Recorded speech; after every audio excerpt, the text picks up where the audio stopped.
Being a chief information security officer is stressful. And being a chief officer that's focused on information security is even more stressful because it's new, it's different, and while it's what everybody wants and everybody needs, they don't realize it, and therefore you're fighting a lot of battles and you're swimming uphill. Welcome to Life of a CISO. I'm Dr. Eric Cole, your host, and we'll be taking you on a journey each week on what it takes to be a CISO and what are solutions that you can implement today if you are currently a Chief Information Security Officer or if you want to be one in the future. This is Life of a CISO.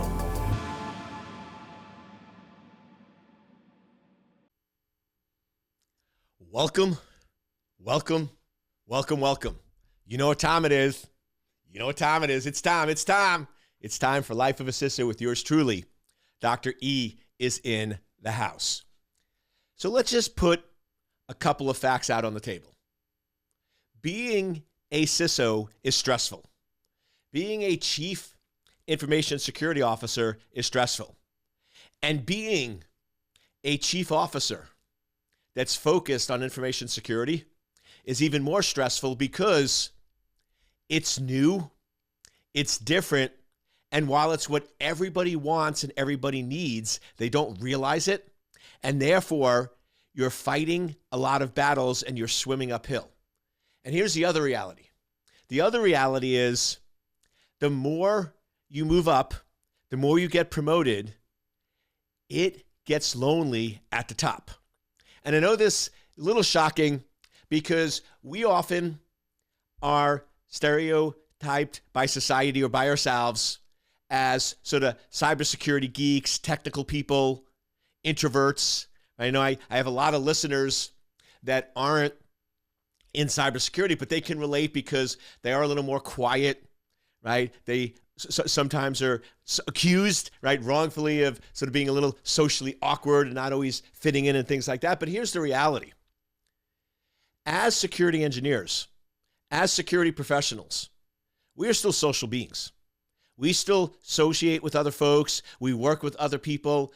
Just being in a security operations center, you're around other folks. You're talking with other folks. There's energy. There's synergies. There's things you can bounce off, even if it's talking work-related activity. So most of us are used to being around people and interacting with people. And guess what? It gives you energy. It gives you power. One person can come up with a great idea. 2 or 3 people together, and you're coming up with miraculously brilliant ideas at new levels. But here's the reality.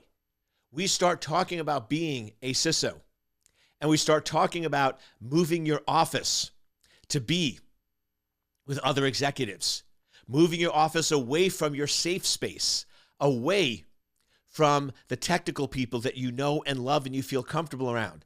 And then you're in an environment that's new, that's different, around people that think and act differently than you. And my friends, it can get lonely at the top, right? It can get lonely because now you start to feel isolated and you start to feel different.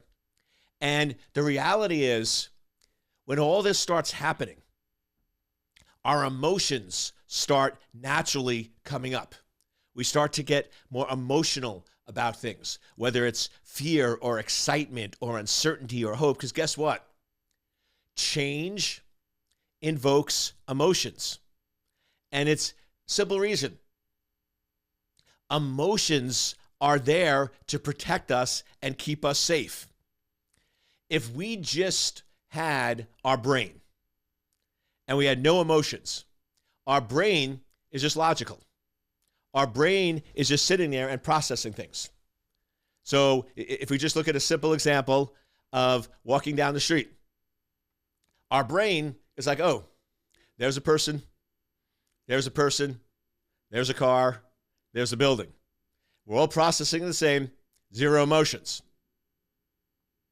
But our emotions come in and go, wait a second. There's 3 different people. They're all good. But that one person over there, they look more of a threat. They might have a weapon, right? Or they might be doing suspicious activity. And your emotions will help your brain prioritize by creating a stress factor that now your brain pays more attention to those things. Or crossing a street. There's a bunch of cars. Your brain is processing all of them the same. But if there's a car to your right that's going a little faster, it's accelerating, and there's a stop sign, and you have the right of way, but that car's not stopping. It's actually getting faster and faster. Your emotions of fear or anxiety will go up, so you pay more attention to it. So you go, maybe I should not cross the road because I don't want to get hit by a car. So emotions are good. Emotions are needed in order to survive. However, when we're in a business world and we're trying to narrow down solutions, emotions can be dangerous because emotions can have us ignore factual data. Emotions can have us so we focus in on the wrong thing. And you've probably seen this, where that car example, I am seeing the car to the right. It's going fast. It is not stopping. I'm getting very, very emotional. So I am so focused about that car that I'm like, okay, can't cross the road here. And without realizing it, I might start stepping back and actually walk off the curb or walk into a pole or walk into a building or walk into another person because my emotions got me so focused that I ignored other factual data because that one piece of information became so important. So one of the critical things that's needed to be a chief information security officer is one of my core rules. And one of my core rules is this: let data drive decisions, not emotions.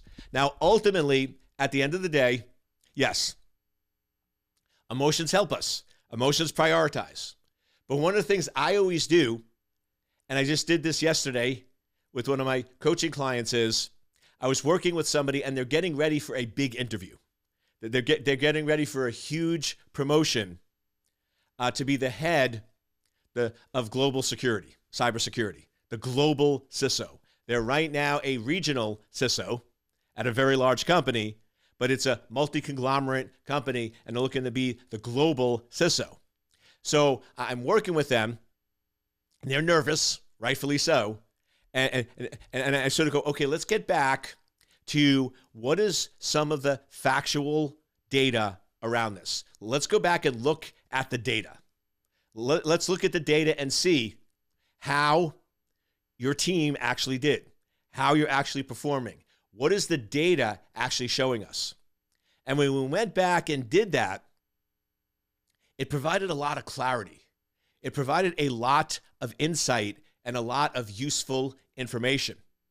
So I urge you, if you want to be a world-class anything, you want to be world-class in cybersecurity, and specifically, because this is life of a CISO, if you want to be a world-class chief information security officer, let data drive decisions. And here's a rule that works great for me. When I go in and I'm talking with somebody, and I say in a business setting, but I use this all the time, which some people like and some people don't like, because when you're talking with friends or family members or spouses or significant others or things like that, it's not really socially acceptable to provide factual data, right?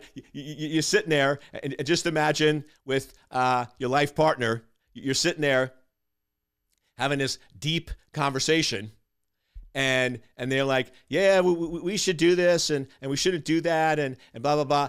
And you come back and go, well, for the last 3 weeks, I looked at your decision-making capability. And there were 17 times where you said you were going to do something, and then you actually didn't do it.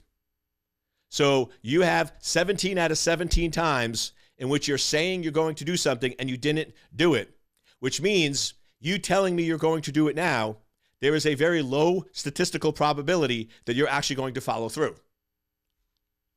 How well, my friends, right, is that going to work out? Right now, the reality is, if we could get to a point where we could be more truthful and more honest, and we really put aside the emotions, the reality is that actually would be a very fruitful conversation. It would.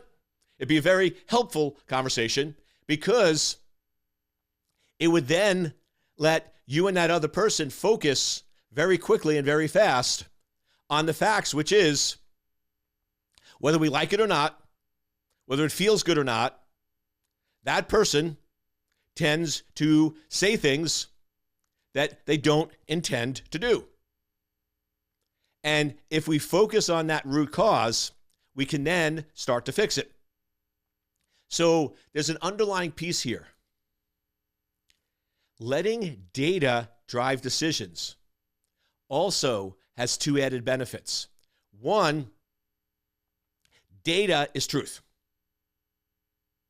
Now, data is truth. Now, got to be careful, because data is truth, but limited and incomplete data might not be the whole truth. Right? We can go in and I can take data and skew it to sort of bias my opinion.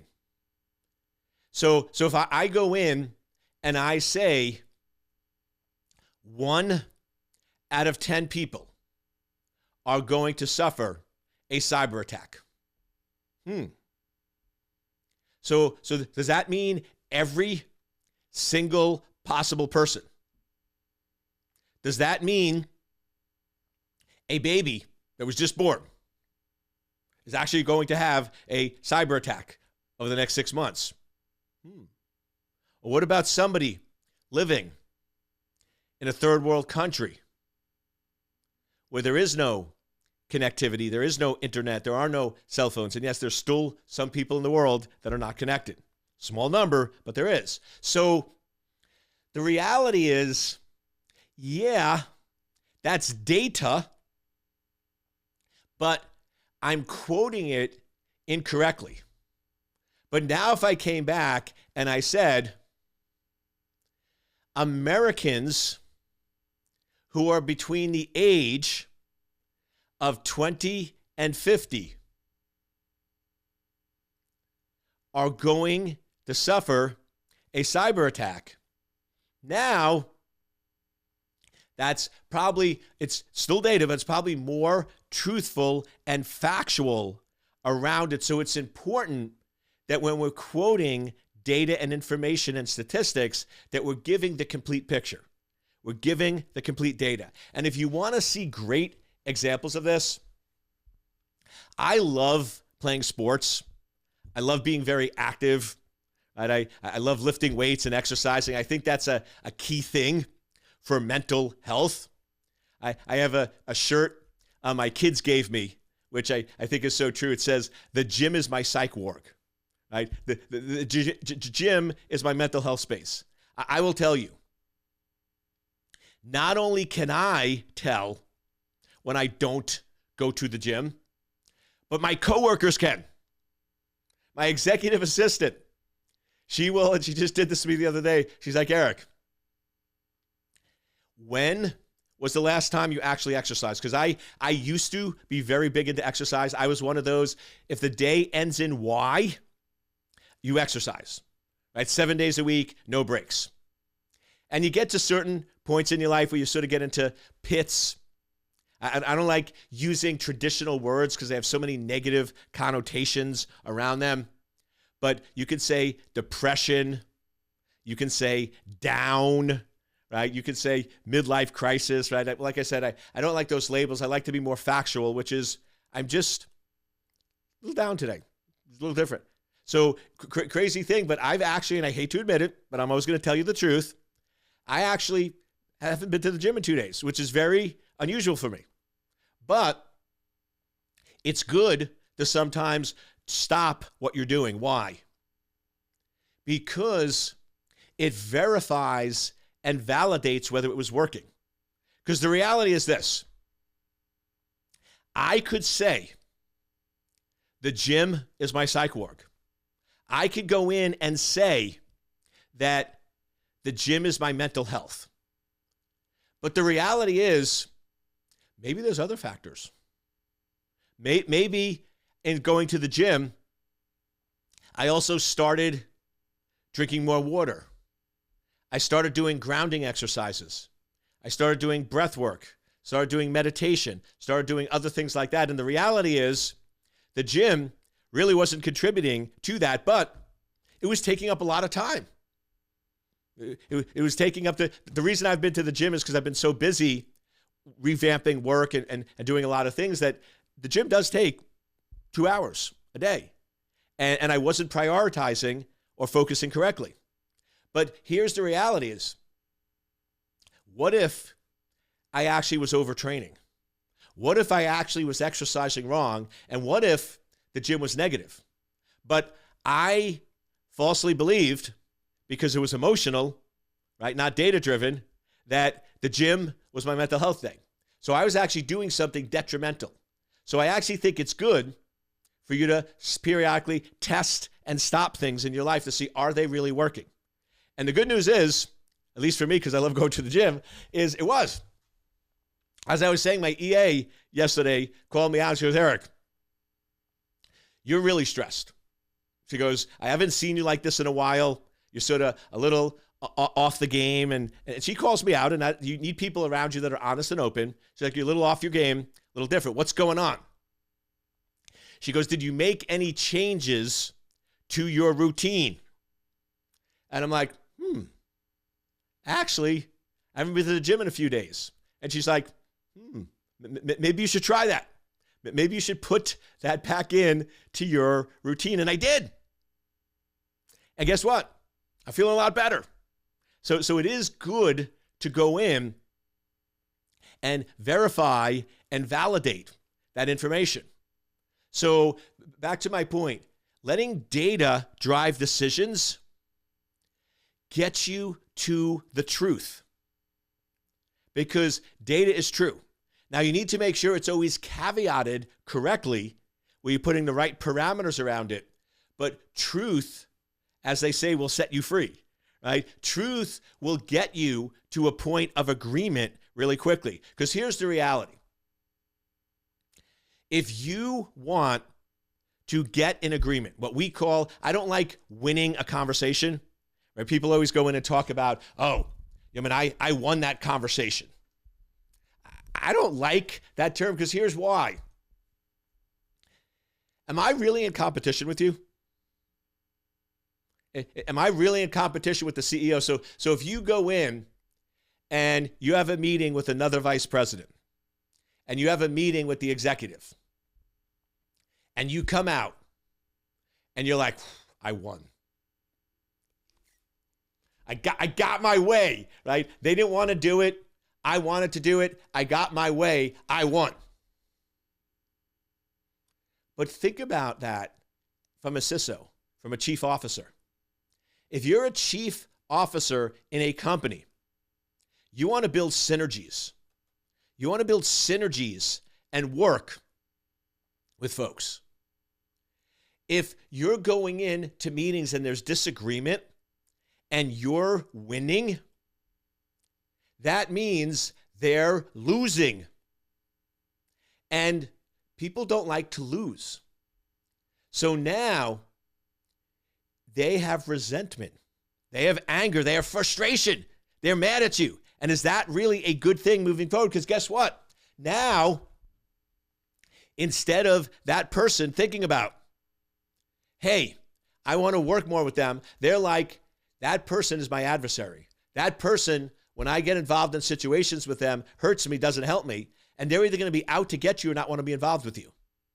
So I'll give you a better scenario. I was just working this last week. I'm actually still working. I'm heading up. I'm dropping some podcasts for you, then I head up to New York City tonight because I'm still working this issue.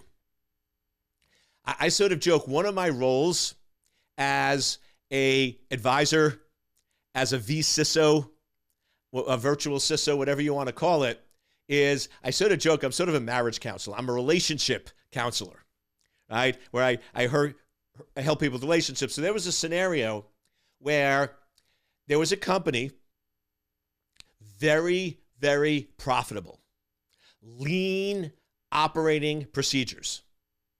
But they were in the healthcare arena and they were operating in a way that the data wasn't protected and secure. Their operating model, that just chief officer was brilliant.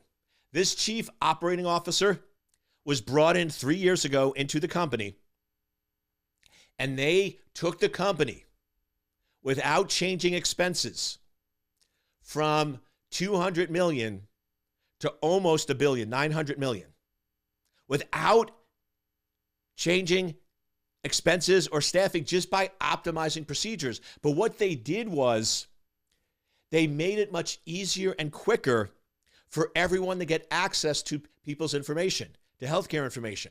So they created this distributed model where all the data is instantly pushed down to each of the different analysts, because it was basically a workflow operation. So now they didn't have to rely on central servers. They didn't have to rely on outages. They didn't have to rely on connectivity or other factors. Is basically every morning, all the data that you needed to do your job was automatically pushed down to your system, so you had instant access to it. Amazing optimized procedures. Problem: security, non-existent. Laws, compliance, regulation, PHI, non-existent. So they created this scenario where, yes, they were optimized. They almost quadrupled their revenue, but they were heading for a disaster. So they brought on a new chief information security officer, and it was clashing. And the problem is, all of the executives, the CEO and the CFO, all made a ton of money, built their careers, and highly successful because of these new operation procedures that the COO put in. So they were all basically on the side of the COO.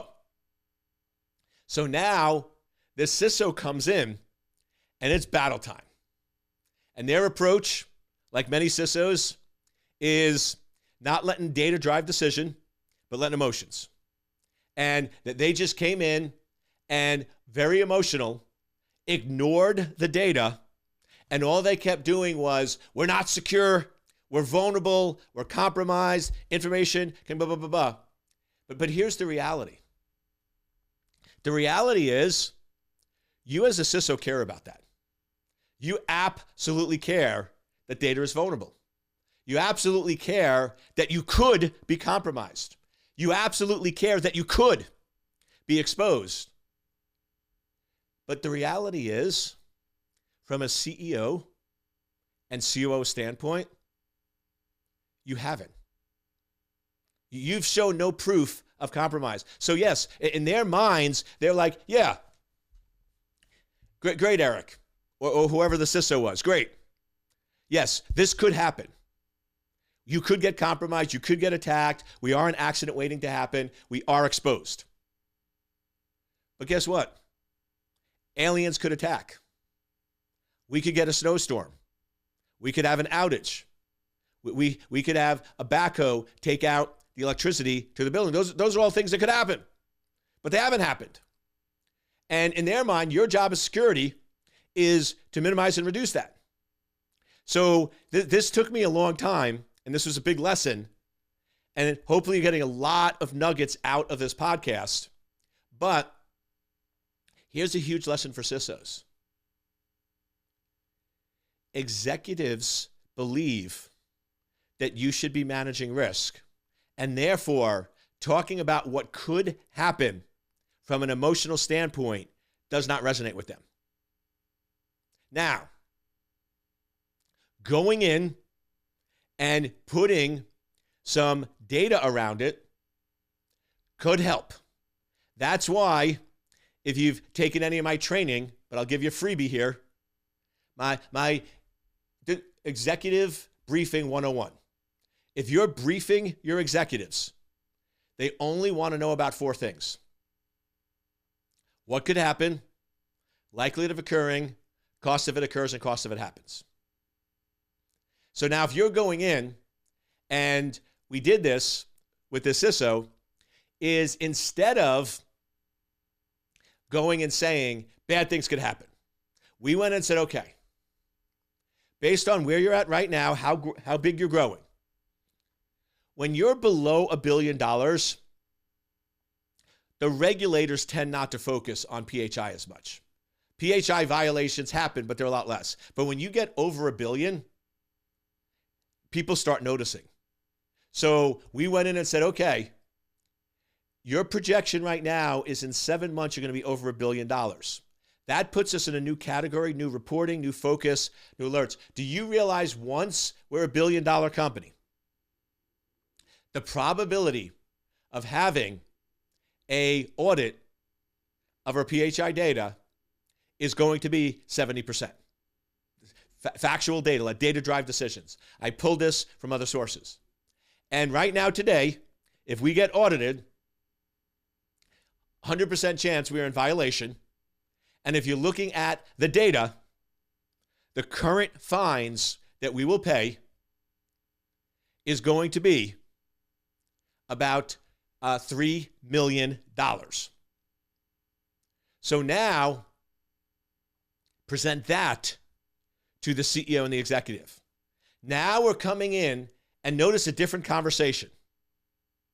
I'm not saying all these bad things could happen. I'm now saying, listen, we are projected to be $1 billion in 6 months.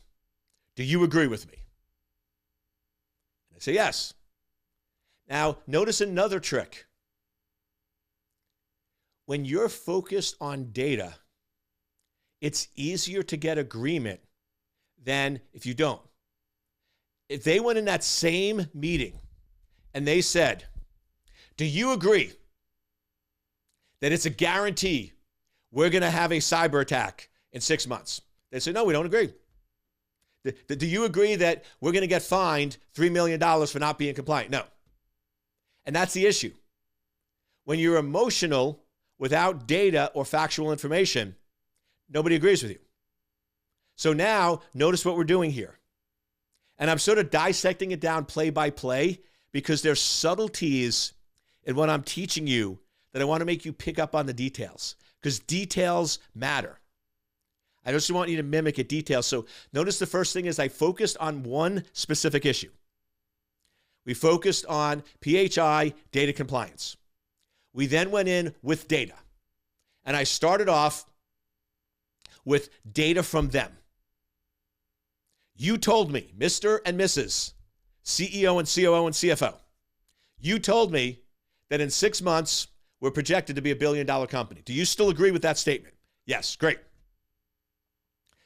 Now, do you agree that $1 billion companies get more scrutiny and focus from providers, third parties, regulators, and other folks?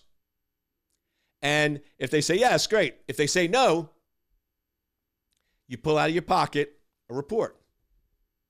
This is a report from this Big Five consulting company, or this is a report from this company or that company. And it basically says that the scrutiny of companies over $1 billion increases by 75%. Or it says there's a 75% chance that $1 billion companies will have an audit. So does this report make sense to you? Do you have any reason to believe that this report is wrong? No. So we're agreeing with this. Great. I did analysis, and based on factual data, our data is exposed. Our data resides on systems. You know we did a distributed model. There is no protection in place. We've had third-party pen tests done. We've had third-party assessments. Here's the report, here's the report, here's the data. And it shows that we are vulnerable. It shows that we're exposed. Do we agree with this data? And then here's the pivotal part. If they come back and say no, you don't fight it. You don't get emotional. You don't get pissed going, how can they not believe me? You go, what additional data do you need to believe me? What additional information do you need so you believe me? They come back going, well, all these tests were done 3 years ago. We'd like a newer test. Or all these tests were internal. We would like an external person to do this. So now you're like, great. So if I go in and we get an external person to do that, that will verify and validate. Great. Okay, that's going to cost $70K. Can I have $70K in the budget to do that? So you see how we're immediately getting agreement, because now they almost have to agree to the 70%. Because if they come back and say no, but you're like, but wait a second, we all agreed we're going to be $1 billion company. We all agreed 75% chance of audit. And I'm saying we're exposed here. Isn't that worth $70K? So you see how the data is backing us up. And then finally, you come in and they agree with you. They go, okay, Eric, we agree. We're vulnerable. So we agree that this could happen. Great.